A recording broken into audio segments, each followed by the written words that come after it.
आज हम लोग पढ़ेंगे प्रेशर के बारे में। प्रेशर होता क्या है, solid pressure, liquid pressure, atmospheric pressure, numericals कराऊंगा, नोट्स दूंगा, टिप्स और ट्रिक्स भी दूंगा। मतलब 22 से 23 पेजेस का जो चैप्टर है मैं आपके लिए एक वीडियो में लेकर आ गया हूँ। इस वीडियो को अगर आप ध्यान से देखेंगे तो फिर आपका ये पूरा चैप्टर पक्का हो जाएगा, फुल marks guaranteed.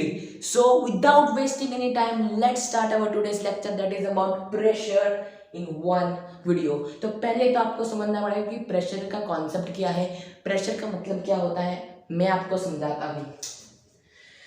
अभी तक जितना भी आपने पढ़ा है प्रेशर के बारे में, pressure in your sense and in your book sense, pressure is equal to force upon area.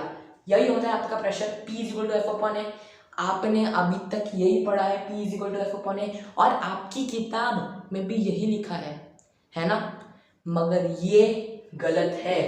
Pressure is not equal to force upon area, pressure is equal to thrust upon area. Pressure क्या होता है, P is equal to या फिर P is equal to thrust upon area. अच्छा, अब ये thrust क्या चीज है?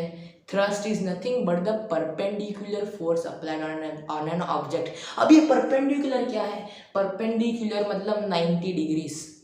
ठीक है, आपने मैथमेटिक्स में पढ़ा होगा, मैथमेटिक्स में स्पेसिफिक बात करूँ, ज्योमेट्री में पढ़ा होगा परपेंडिकुलर एंगल्स, मतलब ऐसे एंगल्स जिसका 90 डिग्रीज बनता हो, right. So this is a perpendicular angle, right.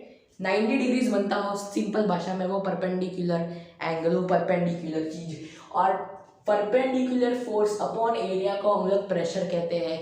Concept समझ में आ गया। अब एक एग्जाम्पल के रूप से ये कॉन्सेप्ट को मैं आपको समझाऊंगा, ठीक है। एक सेकेंड। तो pressure is equal to thrust upon area. Thrust upon area का मैं आपको एक एग्जाम्पल देता हूँ। देखो, यहाँ पर एक बक्सा पड़ा है, उस बक्से का नाम है Y। ये बक्सा एक सरफेस पर है, वो सरफेस का जो एरिया है दैट इज, मान लो कि 7 देता हूँ 7 मीटर स्क्वायर। 7 मीटर स्क्वायर के एरिया पर ये खड़ा है। कौन खड़ा है? ये वाला बक्सा। और इस बक्से का वजन कितना है? इस बक्से का वजन है हमारा क्या रखे, 14 न्यूटन। इस बक्से का वजन है 14 न्यूटन। जिस एरिया पर ये खड़ा है वो है 7 मीटर स्क्वायर। तो find the pressure applied by the box on the ground. ऐसे आपके सवाल आने वाले हैं। कैसे फाइंड करेंगे? जो मैंने फॉर्मूला दी उसी से हम लोग ये फाइंड करेंगे। P is equal to thrust upon area. Thrust upon area लिखो। थ्रस्ट क्या है हमारा? थ्रस्ट क्या होता है? Perpendicular force. तो ये परपेंडिकुलर ही तो है, 90 डिग्री में बताया है ये। तो फिर 14 डिवाइडेड बाय 7 2। अच्छा, अब प्रेशर का यूनिट क्या है हम लोग इसी से डिराइव करेंगे। सवाल करते जाएंगे, कॉन्सेप्ट करते जाएंगे, और इसी से सारी धीरे धीरे चीजें हम लोग सीखते जाएंगे। तो इसका यूनिट क्या है? आप अपना दिमाग लगाइए। थ्रस्ट क्या होता है? Thrust is one type of force, right. It's perpendicular force. मगर है तो क्या? फोर्स की तो बात हो रही है। तो फिर फोर्स का यूनिट क्या होता है? फोर्स का यूनिट होता है न्यूटन। न्यूटन होता है आपका फोर्स का यूनिट। और एरिया का यूनिट क्या होता है? Metre square. एरिया का यूनिट होता है metre square. Therefore the unit for pressure is newton per metre square. ठीक है, प्रेशर का जो यूनिट है that is newton per metre square. मगर इस न्यूटन पर मीटर स्क्वायर का एक अलग से नाम दिया है। क्यों नाम दिया है? हमारा बोझ ज्यादा करने के लिए। तो न्यूटन पर मीटर स्क्वायर का एक अलग से नाम है that is pascals, represented by PA, capital P small a। अब ये P कैपिटल क्यों है? देखो, कोई भी ऐसा यूनिट हो, कोई भी यूनिट हो, अगर किसी साइंटिस्ट के नाम से रखा गया है तो फिर उसका पहला अक्षर कैपिटल होता है। न्यूटन जो यूनिट है वो किसके ऊपर से रखा गया है, साइंटिस्ट आइजैक न्यूटन, उसके ऊपर से रखा गया है, इसलिए फर्स्ट लेटर इज कैपिटल। बराबर, कॉन्सेप्ट क्लियर, एकदम क्लियर। तो न्यूटन पर मीटर स्क्वायर को ही हम लोग पास्कल बुलाते हैं। तो फिर जब आप आंसर लिखेंगे आप अपने नंबर के आगे पास्कल डालेंगे। न्यूटन पर मीटर स्क्वायर आपका टीचर गलत नहीं दे सकता, मगर मोस्टली पास्कल डालते हैं। बात क्लियर? ये था हमारा प्रेशर का कॉन्सेप्ट, और इसी कॉन्सेप्ट से सारी चीज़ें इंटरकनेक्टेड है। प्रेशर का कॉन्सेप्ट आपका अभी तक क्लियर हो गया होगा। अगर नहीं हुआ क्लियर तो अभी मैं आपको वापस बता देता हूँ। Pressure is nothing but thrust upon area, और थ्रस्ट क्या होता है, perpendicular force applied on an object. अब आपके बुक में इसके बारे में बहुत सारे रियल लाइफ एग्जांपल्स भी दिए होंगे। वो क्या क्या है रियल लाइफ एग्जांपल्स, मैं आपको बताता हूँ। आपने कभी ऊंट को देखा है? ऊंट को, ऊंट के जो पैर होते हैं दे आर ब्रॉड, ऊंट के पैर ब्रॉड होते हैं, और इसकी एक वजह भी है क्यों ब्रॉड होते हैं। प्रेशर का कॉन्सेप्ट याद करो। प्रेशर क्या होता है, थ्रस्ट अपॉन एरिया। और मैथमेटिकली इसको देखें तो फिर कैसा निकलेगा, मैं आपको समझाता हूँ।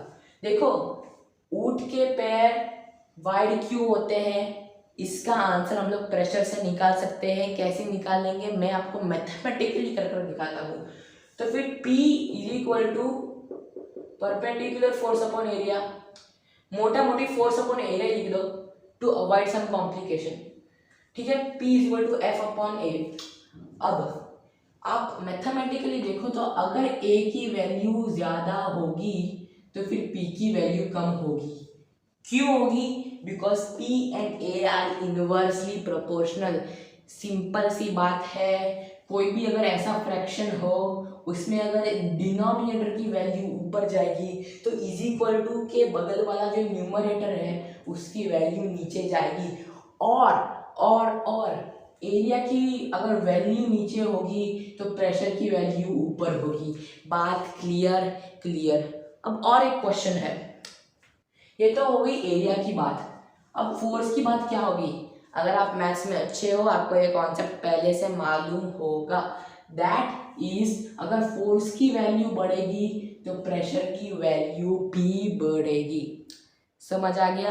क्या समझ आया? ये समझ हमें ये है कि प्रेशर की वैल्यू घटेगी अगर एरिया की वैल्यू बढ़ेगी, और अगर फोर्स की वैल्यू बढ़ेगी तो भी प्रेशर की वैल्यू बढ़ेगी। ये था हमारा कॉन्सेप्ट।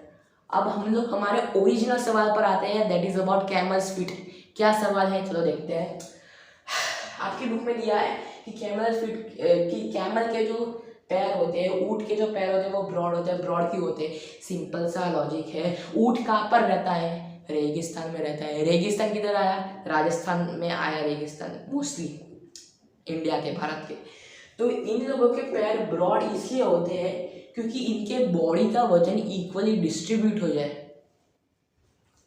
ये तो नया कॉन्सेप्ट है, नया कुछ नहीं होता, ये ओरिजिनल कॉन्सेप्ट से ये सारी चीज़ें डिराइव्ड है। इसका और एक एग्जांपल लेना चाहते हो, एग्जांपल ले लो।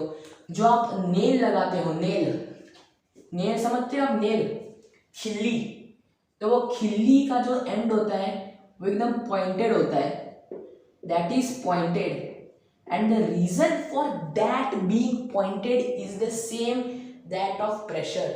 जितना फोर्स कम एरिया पर लगेगा उतना प्रेशर ज्यादा होगा। कैसे ज्यादा होगा मैंने मैथमेटिकली भी आपको समझा दिया है। मतलब ज्यादा force concentrated into a less area will bring out more pressure। यही एक बात है जो आपको सारे एग्जाम्पल में लिखनी है। ये बात अगर आपने लिख ली तो आपके 2 मार्क गिव रीजन वाले पक्के। यही है एक चीज, आप हर एक में लिख देना, हर एक गिव रीजन वाले क्वेश्चन में, और आपके मार्क्स 2 मार्क्स पक्के हो जाएंगे, ठीक है। और 2-3 एग्जाम्पल लेते हैं। ये जो जूते होते हैं, जूते स्पेसिफिकली गर्ल्स के जूते, हील्स, उसमें अगर कहते हैं कि अगर मेन के जूते और अगर गर्ल्स के जूते किसी आदमी पर पड़े तो फिर ज्यादा दर्द किससे होगा? ज्यादा दर्द होगा लड़कियों के जूते से। क्यों होगा? क्योंकि वहां पर होती है हील्स, और हील्स इज लेस एरिया, तो फिर भले ही कम फोर्स आए वो कॉन्सेंट्रेट तो लेस एरिया में ही हो रहा है ना, दैट्स वाई उससे प्रेशर बढ़ेगा, प्रेशर बढ़ेगा तो फिर आदमी को दर्द भी ज़्यादा होगा। समझ में आई? अच्छी बात। तो ये था हमारा पूरा कॉन्सेप्ट आपका अभी तक क्लियर हो गया, बातें बातें में ही कॉन्सेप्ट क्लियर हो गया। अब हम लोग जाते हैं सॉलिड प्रेशर पर। क्या होता है सॉलिड प्रेशर, इससे भी सिंपल चीज़ है सॉलिड प्रेशर समझने के लिए, तो चलो वो अब समझ लेते हैं। सॉलिड प्रेशर इस चैप्टर का सबसे सिंपलेस्ट और सबसे इजीएस्ट पार्ट है। इसके बारे में कुछ क्वेश्चन ज़्यादा पूछे भी नहीं जाते, अगर पूछे जाएंगे तो फिर ज़्यादा से ज़्यादा 3 से 4 मार्क के पूछे जाएंगे, और वो 3 से 4 मार्क आप कैसे पक्के करेंगे मैं आपको कॉन्सेप्ट समझाकर बता देता हूँ। तो फिर हमें समझना पड़ेगा कि एग्जाम में क्वेश्चन कैसे आएंगे। क्वेश्चन ऐसे आएंगे, ये हमारे पास एक क्यूब है, आया समझ में? ये हमारे पास एक क्यूब है, क्यूब का नाम है वाई, ये क्यूब का जो वजन है दैट इज 400 न्यूटन्स, ठीक है। मगर इस क्यूब का जो आप कह सकते हैं एक साइड है, साइड का area that is 5 metre square, तो फिर प्रेशर ये क्यूब कितना लगाएगा? अब आप ही बताओ, वीडियो पॉज करो 2 सेकंड के लिए, खुद से सोचो। मैंने कॉन्सेप्ट समझा दिया, ये पूरा कॉन्सेप्चुअल बेसिक सवाल है, खुद से एक बार ट्राई करो, जाओ। हो गया ट्राई? तो फिर देखो आप इस सवाल को सॉल्व कैसे करोगे। ये पूरे क्यूब का वजन है 400 newton, and remember one thing, thrust is equal to weight of the body, and weight of the body is always in what? Always in newtons. याद हो गई ये बात?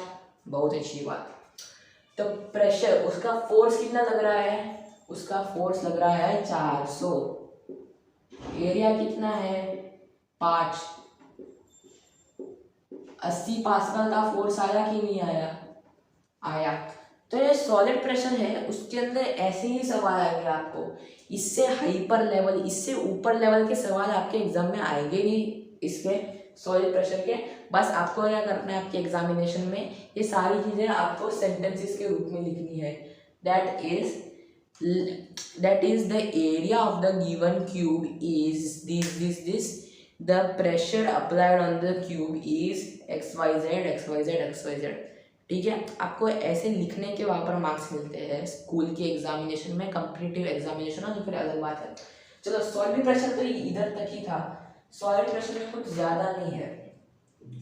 सॉलिड प्रेशर पर अगर आपका कॉन्सेप्ट क्लियर नहीं है तो वीडियो को 100 बार रिवाइंड करो, 100 बार वीडियो को देखो, जब तक कॉन्सेप्ट क्लियर नहीं होता आगे मत बढ़ो। क्योंकि अगर आपका सॉलिड प्रेशर का कॉन्सेप्ट वीक रह गया है दैट मीन्स आपका ये उसके जो पहले का मैंने लॉजिक समझाया वो भी आपका वीक है। तो रिवाइंड करो, वीडियो 100 बार देखो, मगर आगे मत बढ़ो, क्योंकि आगे जाएंगे तो बहुत हार्ड चीज़ें सामने आने वाली है। अच्छा, ये दोनों चीज़ें क्लियर हो गई। अभी तक हमारे दिमाग में एक ही फॉर्मूला थी, that was pressure is equal to thrust upon area. ठीक है, अब हमारे दिमाग में एक नई फॉर्मूला आएगी, that is pressure in liquids is equal to rho g h. ये तो ज़्यादा ही कॉम्प्लिकेटेड फॉर्मूला है, वो तो E इक्वल्स mc² जैसी फॉर्मूला आपको दिख रही होगी, मगर कुछ नहीं है ये फॉर्मूला में, बहुत सिंपल, बहुत आसान। Pressure in liquid is equal to rho g h क्या होता है मैं आपको इतनी अच्छी तरीके से समझा दूंगा, आप अपनी ज़िंदगी भर ये फॉर्मूला को भूलने ही नहीं वाले। तो चलिए अब ये फॉर्मूला को समझते हैं। ये किसकी फॉर्मूला है? ये फॉर्मूला है लिक्विड की। तो लिक्विड की फॉर्मूला है तो फिर हमें कौन सा सब्सटेंस चाहिए? हमें भी एक लिक्विड ही चाहिए। तो ये मैंने बना दिया एक बीकर, और ये बीकर जो है it has some liquid in it and that liquid I am assuming to be water। ध्यान रखो ये बात, कोई सा भी लिक्विड हो सकता है, वो हनी भी हो सकता है, अल्कोहल भी हो सकता है, पानी भी हो सकता है, कोई सा भी लिक्विड हो सकता है। उन सब लिक्विड्स की डेंसिटी अलग अलग होती है, इसलिए मैं आपको कह रहा हूँ कि कोई सा भी लिक्विड हो सकता है, it is not water always, but yes most of the cases it is water, and also I am assuming this liquid to be water H2O, बराबर। तो इसके अंदर मैं एक इमेजिनरी सिलेंडर ड्रॉ कर रहा हूं। अब भाई सिलेंडर क्यों ड्रॉ कर रहा हूं? सिलेंडर में इसलिए ड्रॉ कर रहा हूं क्योंकि आपकी इमेजिनेशन, आपका जो विजुअलाइजेशन है कॉन्सेप्ट से, वो सिंपल हो जाए। ठीक है, अब आपके एग्जाम में सवाल कैसे आएंगे कि ये एक पॉइंट वो लोग दे देंगे, पॉइंट का नाम होगा x। Now the question will be find pressure at x। कैसे फाइंड करेंगे, चलिए देखते हैं। आपको यही फॉर्मूला अप्लाई करनी है, ये फॉर्मूला से ही आपके सारे सवाल होंगे। सो व्हाट इज दिस, ये अजीब अक्षर क्या है? ये अजीब अक्षर को हम लोग कहते हैं रो। कैसे लिखते हैं रो? ऐसे लिखते हैं रो। ठीक है, तो ये अजीब अक्षर का नाम है rho and it signifies the density of the liquid. अब इधर दे रखा है हमें पानी, तो पानी की डेंसिटी क्या होती है? पानी की डेंसिटी होती है, अच्छा डेंसिटी क्या है वो भी एक अपने में एक सवाल है। What is density?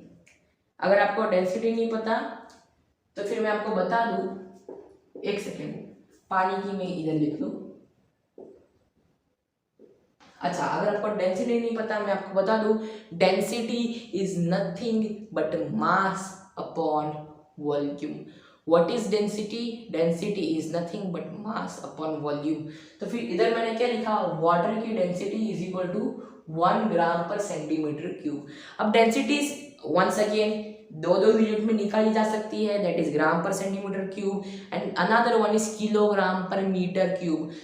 इधर मैंने ग्राम पर सेंटीमीटर क्यूब में लिया, you can also take in kilogram per metre cube. Answer आपका नहीं बदलना चाहिए, सिर्फ यूनिट सिर्फ की अदला बदली है। तो देखो वाटर का जो डेंसिटी होता है ये आप याद रख लो, वाटर का तो आपको याद होना चाहिए। क्यों याद होना चाहिए?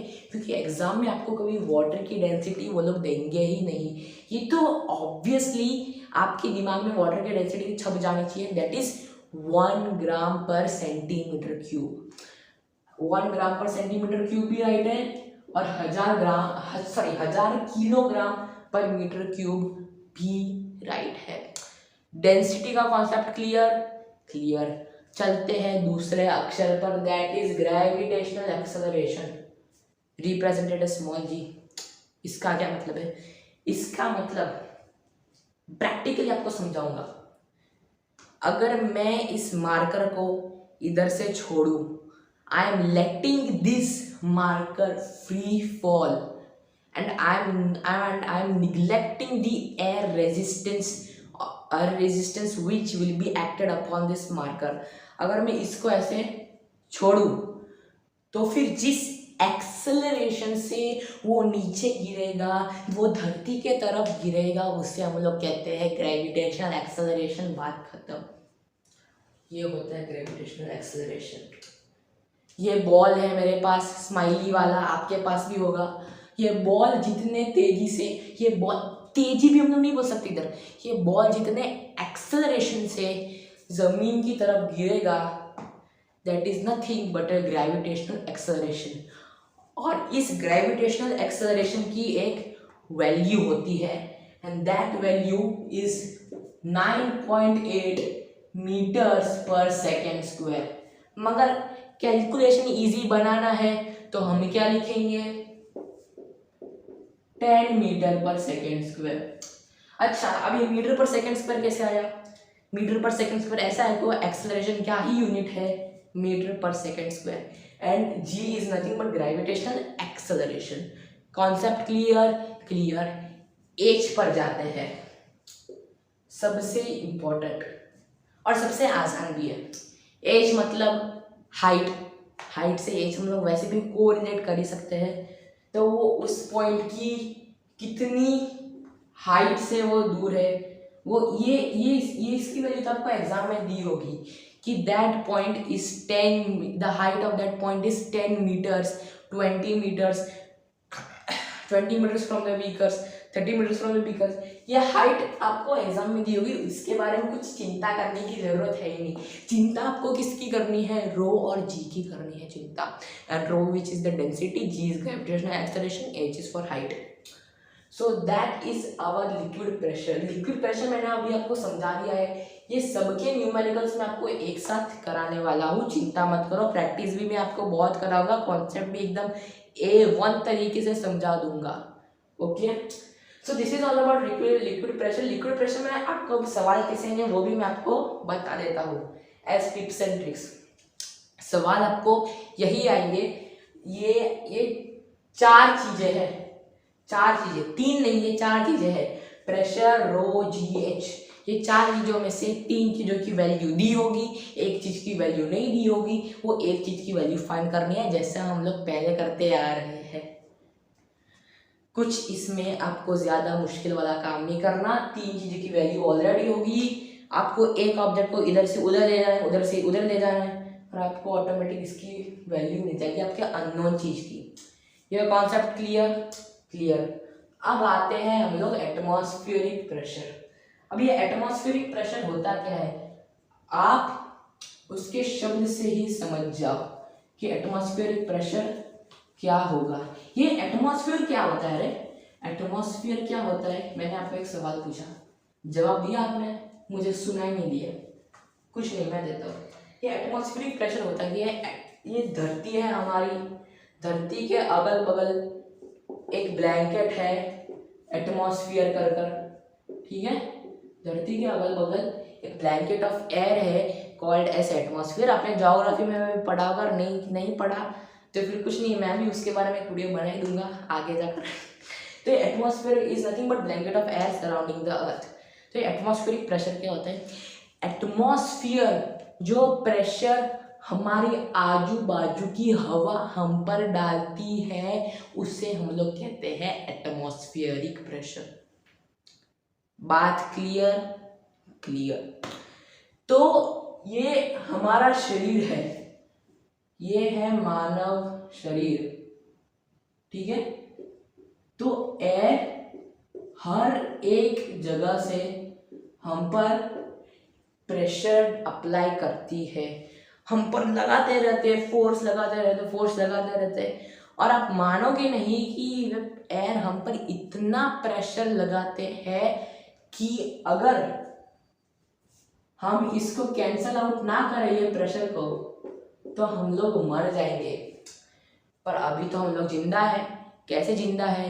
हम लोग इसलिए जिंदा है क्योंकि हमारे बॉडी के अंदर जो भी खून बहता है वो खून का प्रेशर इतना होता है कि वो एटमॉस्फेरिक प्रेशर को कैंसल आउट कर दे। कैंसल आउट मतलब पता है? नहीं पता तो बताता हूँ। कैंसल आउट का मतलब है 2 = 2, 3 = 3, 3 उस साइड जाएगा तो वो 3 - 3 0 हो जाएगा। इसका मतलब होता है कैंसल आउट अंग्रेजी भाषा में। तो फिर हमारे ब्लड का प्रेशर इतना होता है कि वो बाहरी एटमॉस्फेरिक प्रेशर को कैंसिल आउट कर दे। ये होता है इसके पीछे का लॉजिक। अब इसको हम लोग कैसे करेंगे डिनोट, फॉर्मूला वगैरह कैसे करेंगे मैं आपको बता देता हूँ। इसकी कुछ स्पेशल टाइप की कुछ फॉर्मूला नहीं है, but in book they have given some examples to us, and what are those examples, let's see. अब ये जो एटमॉस्फेरिक प्रेशर है, उन लोगों ने कैन का एग्जांपल दिए, कैन का दिया है, स्ट्रॉ का दिया है। तो स्ट्रॉ का एग्जांपल मुझे बहुत पसंद है। क्यों पसंद है स्ट्रॉ का एग्जांपल? वो रियल लाइफ से रिलेट करता है। अच्छा, तो स्ट्रॉ होता कैसे? स्ट्रॉ आप जब सिप करते हैं कोका कोला को, फेंटा को, मिरिंडा को, how does that technology work, I am going to explain you. तो स्ट्रॉ जब आप सिप करते हैं, आप क्या करते हैं? आप स्ट्रॉ की अंदर की सारी हवा अपने लंग्स में खींचते हैं कि नहीं खींचते? That is the first step. सारी हवा, जितनी भी हवा होगी वो आपके मुंह में चली जाएगी, और जब हवा मुंह में जाएगी उसके बाद जाएगी वो लिक्विड, वो फैंटा, वो मिरिंडा, वो कोका कोला, फिर वो स्ट्रॉ से गुजर के इसके अंदर जाएगी। अब वो क्यों होता है? That is because of atmospheric pressure. कैसे होता है मैं आपको बताता हूँ। जब आप पूरी हवा निगल लेते हो तो फिर वो एरिया बन जाता है पार्शियल वैक्यूम। वो एरिया बन जाता है पार्शियल वैक्यूम। तो जब ये वैक्यूम बन जाएगा, कोई दूसरा सब्सटेंस भी वो स्पेस खींचने आएगा, and that substance is liquid. Why it is liquid? क्योंकि आपकी स्ट्रॉ भी लिक्विड में डिप्ड है, आपकी स्ट्रॉ भी डूबी हुई है वो ग्लास में, वो कंटेनर में, वो कटोरे में। तो अगर वो आपकी स्ट्रॉ उधर डूबी हुई है तो फिर वो liquid will try to take that vacuum, that liquid will try to take up that empty space which is in that straw, and that's how you can sip liquids through straw. Atmospheric pressure में और एक concept दिया है, and that is of barometer. Barometer क्या होता है, कैसे काम करता है, सारी चीज़ें मैं आपको बता देता हूँ। देखो, so a device used for measuring the atmospheric pressure is called barometer. क्या बोला मैंने? Device used for measuring atmospheric pressure is called barometer. तो ये कुछ ऐसा दिखता है, बैरोमीटर एक डिवाइस है, वो कुछ ऐसा दिखता है। उसके 3 मेन पार्ट्स होते हैं, दैट इज ABC। वो सारे के सारे पार्ट्स कैसे काम करते हैं मैं आपको बता देता हूँ। तो एक बाउल होता है जिसके अंदर वो लोग मर्क्यूरी भरते हैं। वो मर्क्यूरी जब वो लोग भर देते हैं तब वो उसके ऊपर एक ट्यूब डाल देते हैं। ये देखिए, यहाँ एक ट्यूब है, ये एक ट्यूब है। तो मर्क्यूरी के ऊपर ये लोग एक ट्यूब डाल देते हैं, ग्लास ट्यूब, और जितना प्रेशर, जितना भी एटमॉस्फेरिक प्रेशर इस पर लगता है, किस पर लगता है? इस मर्क्यूरी पर जितना भी एटमॉस्फेरिक प्रेशर लगता है उतना मर्क्यूरी वो जो ग्लास ट्यूब है उसमें वो राइज होता है, and it's average is 760 millimeters Hg मतलब हाइड्रोजन, हाइड्रोजन मतलब मर्क्यूरी का ही साइंटिफिक नेम है Hg। तो ये है आपकी बात, आपकी साइंस। अभी एग्जैक्टली कैसे काम करते हैं, पार्ट बाय पार्ट चलिए देखते हैं। इधर तक तो सब कुछ मर्क्यूरी है, मर्क्यूरी है ये सब, समझ लो।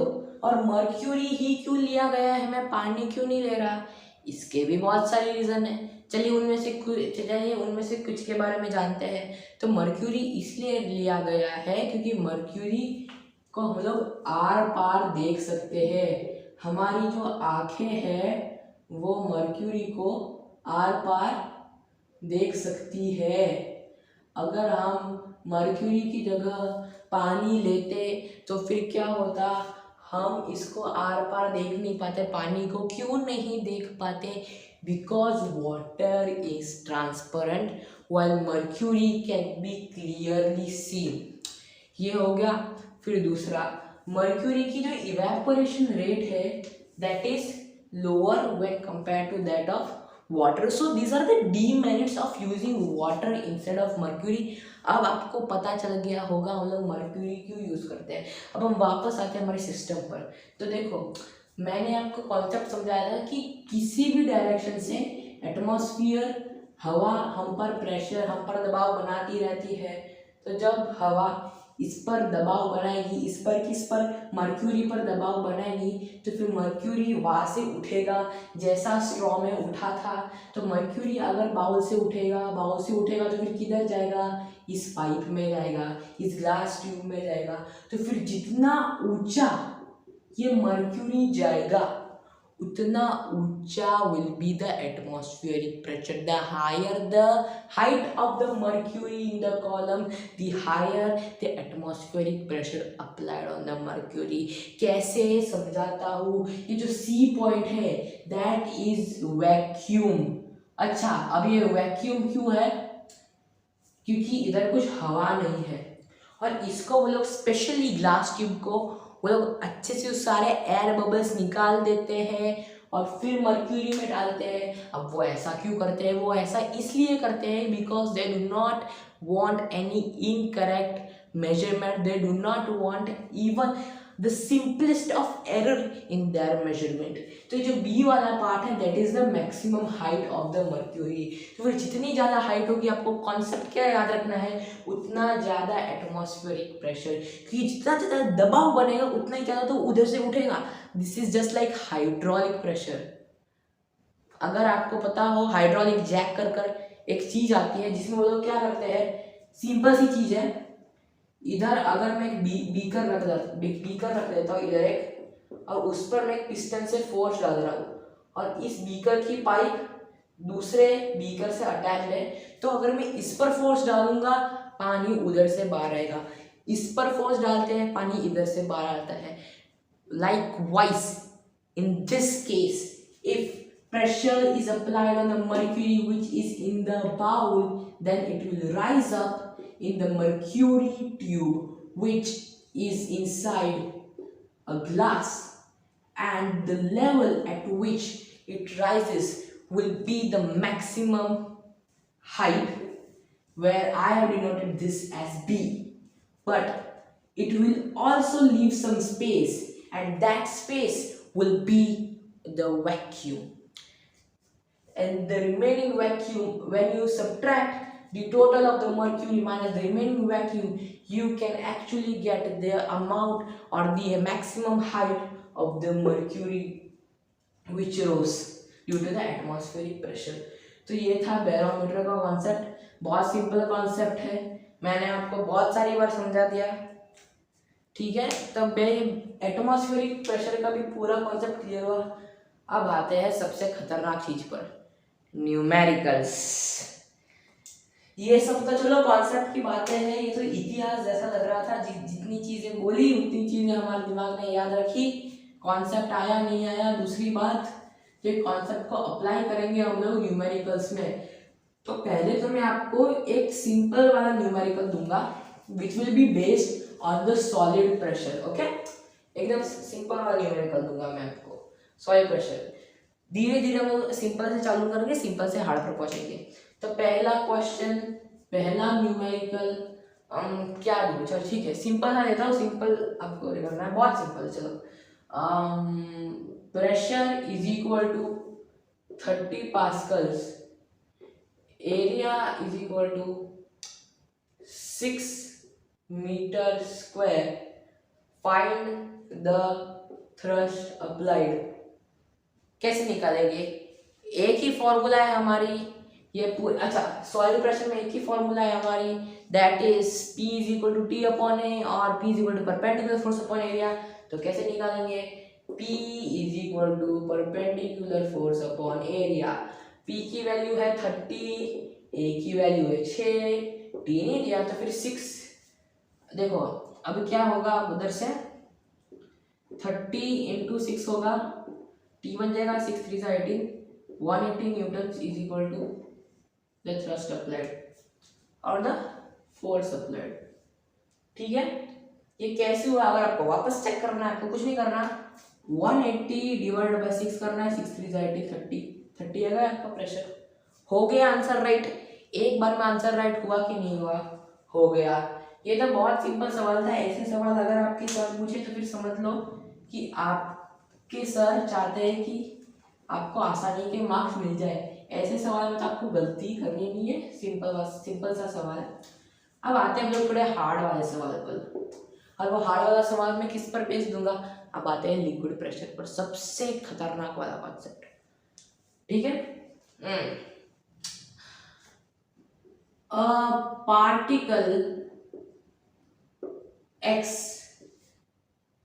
with height of 10 meters, sorry 10 centimeter of height 10 centimeter in water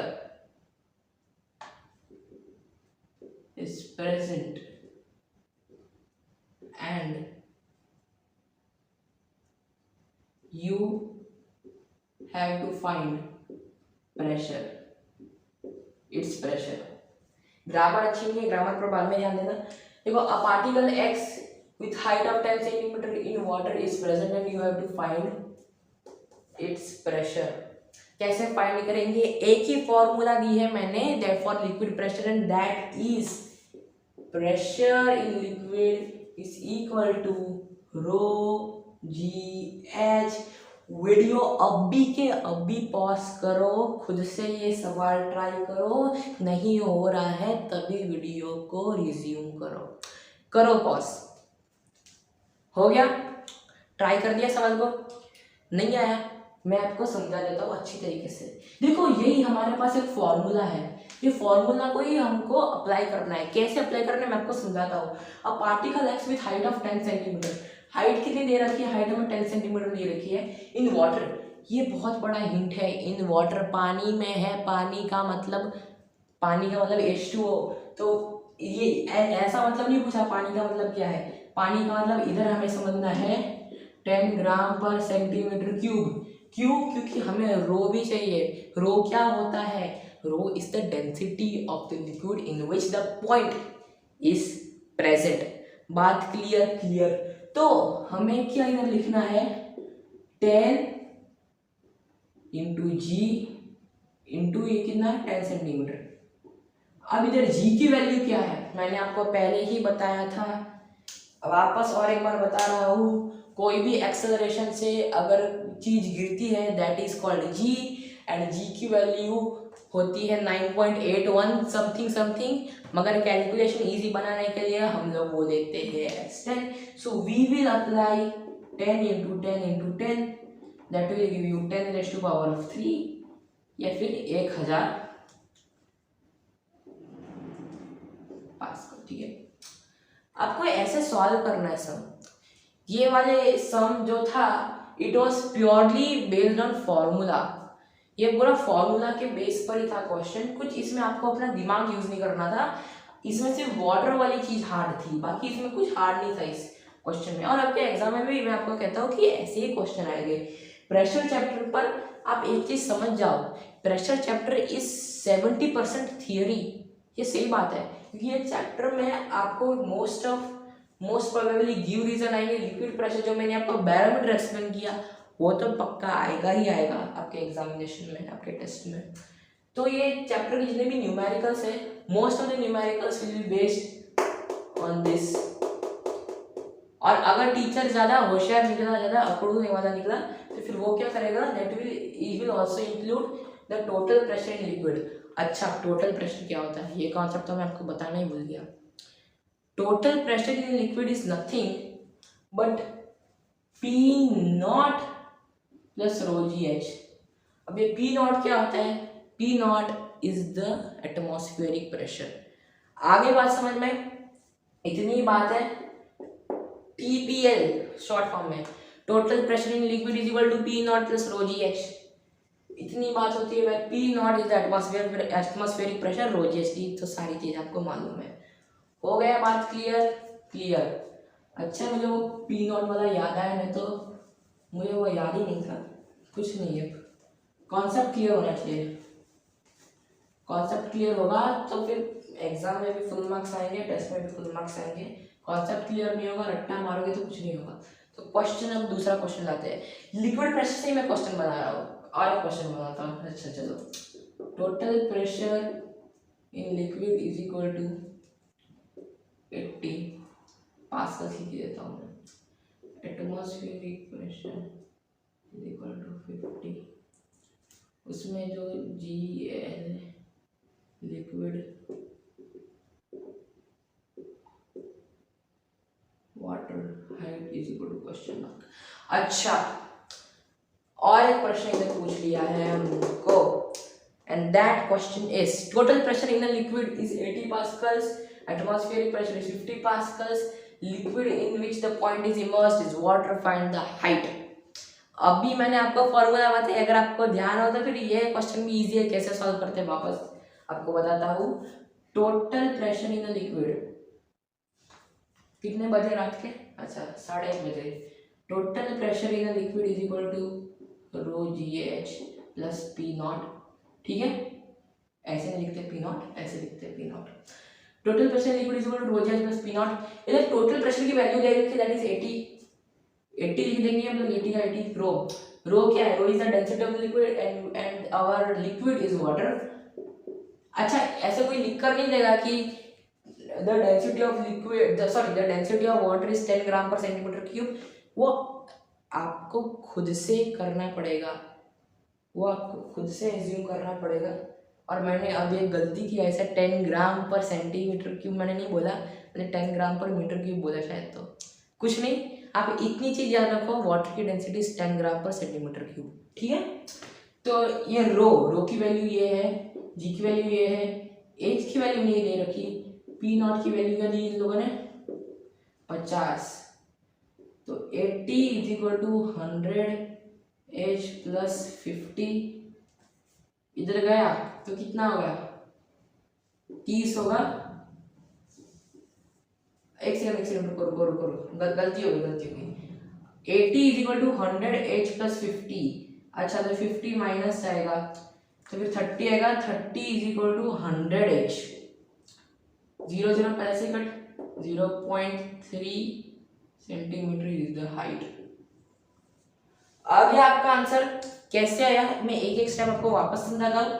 देखो इधर भी सेम ही चीज थी, ये चैप्टर में आपको कैसी इक्वेशन है कि आपको काइनामेटिक्स जैसा कुछ नहीं आ रहा। ये चैप्टर काइनामेटिक्स इतना हार्ड नहीं है, ये सारी आपको 4 चीजें होगी, 4-5 चीजों में से एक चीज की वैल्यू नहीं दे रखी होगी, आपको वो वैल्यू फाइंड करनी है। कैसे करनी है आपको बताता हूँ। टोटल प्रेशर लिक्विड था हमारा 80 था, अब वो रो है हम लोग 10, जी है हमारा 10, ऐसी वैल्यू नहीं दे रखी, जो पी नॉट है वो 50 है। तो फिर 80 में से वो 80 is equal to 10 into 10 into h में 10 into 10 h तो वो 100 h प्लस 50 होगा। तो फिर 80 में से 50 जाएगा तो फिर कितना रहेगा 30 बचेगा, और 30 इज इक्वल टू 100 h होगा। तो फिर 0 कट के वो कैंसिल हो जाएगा, 3/10 इज इक्वल टू h होगा, तो 0.3 सेंटीमीटर। अब सेंटीमीटर क्यों आएगा, सेंटीमीटर इसलिए आएगा क्योंकि we are taking 10 gram per centimetre cube as the density of our water.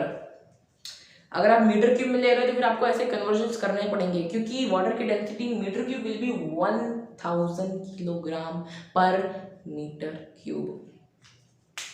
Total pressure in liquid का भी हो गया हमारा प्रश्न, प्रेशर इन लिक्विड का भी हमने क्वेश्चन कर दिया, सॉलिड प्रेशर का भी क्वेश्चन कर दिया। आज तो बहुत क्वेश्चन किए भाई, हमने 3 क्वेश्चन कर दिए, एकदम मस्त बात है। कुछ नहीं, और 1-2 कर देते, चलो और एक क्वेश्चन बनाते हैं। अच्छा, now density is question mark, height है हमारी 10 सेंटीमीटर, जी भी हम लोग 10, जी को देने की जरूरत नहीं है। Density is all question mark, pressure is equal to 700। अच्छा, इधर डेंसिटी ऑफ द लिक्विड हमें नहीं दे रखी, एच की वैल्यू दे रखी है, पी की वैल्यू दे रखी है। तो फॉर्मूला क्या होता है, pressure in liquid is equal to rho g h. ये फॉर्मूला आपको रट जाना होना चाहिए, रटना होना चाहिए formula. Pressure in liquid is equal to rho g h. तो प्रेशर क्या है 700 पास्कल से दे दो, चलो पास्कल से देंगे, इज इक्वल टू रो की वैल्यू हमें नहीं दी, इंटू जी क्या है हमारा, जी तो हमेशा ऐसे ही रहेगा। एच क्या है हमारा 10 सेंटीमीटर। वापस से वही इक्वेशन हो गई यार, कुछ इसमें मजा नहीं आ रहा है। 700/100 is equal to rho, 7 is equal to rho. अब इसका यूनिट क्या हो गया आप बताएंगे, मैं इधर यूनिट नहीं लिख रहा। आप अगर आप अभी तक लेक्चर देख रहे हो, आपका बहुत बहुत धन्यवाद, आपका बहुत बहुत शुक्रिया, क्योंकि आपने अपना कॉन्सेप्ट खुद से by self study you have cleared your own concept. You should pat on your back and say congratulations to yourself, cause this chapter is a very large chapter and it contains a heavy weightage on your examination. तो फिर आप अपने पीठ को थपथपाओ और कहो कि जी हाँ, ये चैप्टर मेरा अभी पूरा हो गया है, अब मुझे और पढ़ाई नहीं करनी है। चैप्टर में जितना भी था चैप्टर में मैंने समझा दिया।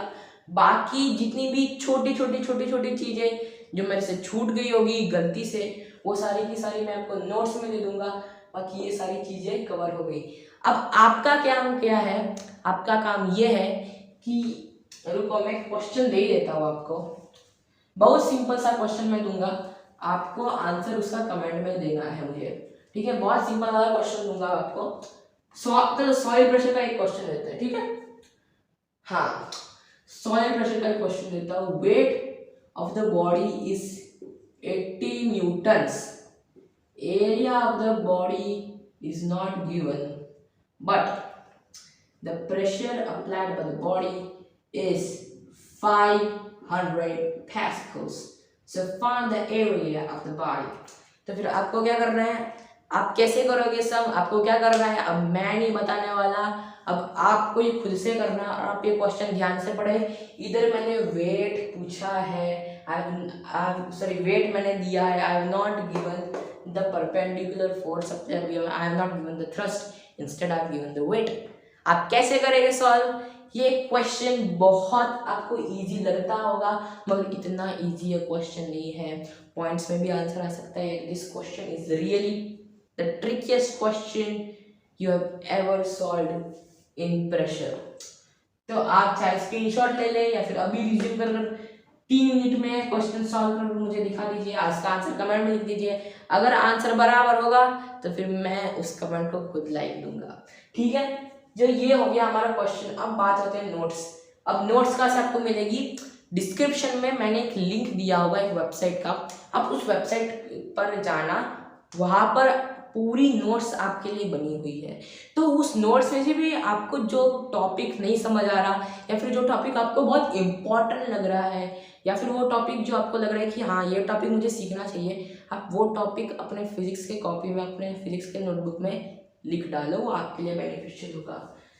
तो yes, this was the video for pressure in one shot. अगर आपको ये वीडियो पसंद आया then do subscribe to my YouTube channel. और अगले वीक मैं बनाऊंगा या फिर नेक्स्ट टाइम अभी मैं बनाने वाला हूँ buoyancy, flotation and Archimedes principal का वीडियो इन वन शॉट। तो वो वीडियो भी बहुत दिलचस्प होगा, वही होगी हमारी फ्लो, कॉन्सेप्ट समझाऊंगा, हर एक टॉपिक को अच्छे से समझाऊंगा, नोट्स भी दूंगा, न्यूमेरिकल्स भी कराऊंगा, सारी प्रैक्टिस कराऊंगा। बस आपको क्या करना है, आपको वीडियो को देखना है ध्यान से और आपका कॉन्सेप्ट क्लियर हो जाएगा। तो चलिए अगली बार मिलते हैं। Thanks for watching my video.